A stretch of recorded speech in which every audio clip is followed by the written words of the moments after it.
So here let I be the intensity due to the slits S1 or either S1 or S2 on the screen. And further, the intensity at any point on the screen, sigma 1 is given by, sigma 1 is given by IP is equal to 4I into cos square 5 by 2. Now at slit S3 we know that phi is equal to 0. At slit S3 we know that phi is equal to 0. So this is at slit S3. So now the intensity at the slit S3 is going to be 4I if I substitute that value. And then at slit S4 we know that delta x is given by dz by capital D or lambda by 2. So therefore we get phi as pi here.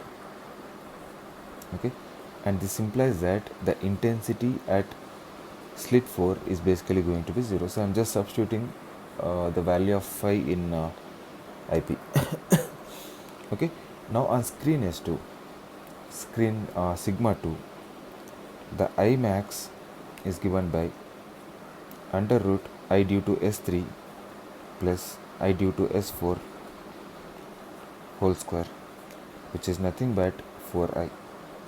And then I minimum is given by under root IS3 minus of under root IS4 whole square, which is equal to 4I.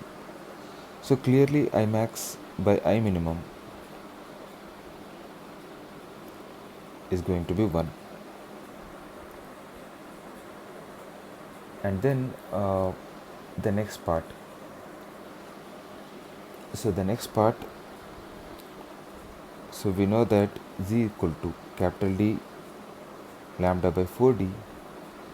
So the intensity at S3 is 4I. At slit 4 we get delta x is equal to dz by capital D, which is equal to lambda by 4. Now therefore phi becomes 2 pi by lambda into lambda by 4, which gives us pi by 2. Now the intensity at 4 becomes 4I cos square pi by 4, which gives us 2I. Now I max is under root IS3 plus under root IS4 whole square, which upon substitution we get I into 2 plus root 2 whole square. Similarly, I minimum, I'm not showing all the steps here, I'll directly write down what you'll get. So you'll get 2 minus I into 2 minus 2 root 2, I into 2 minus root 2 whole square.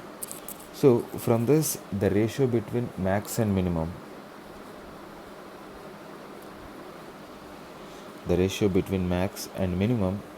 is basically going to be 2 plus root 2 whole square divided by 2 minus root 2 whole square. So the answer is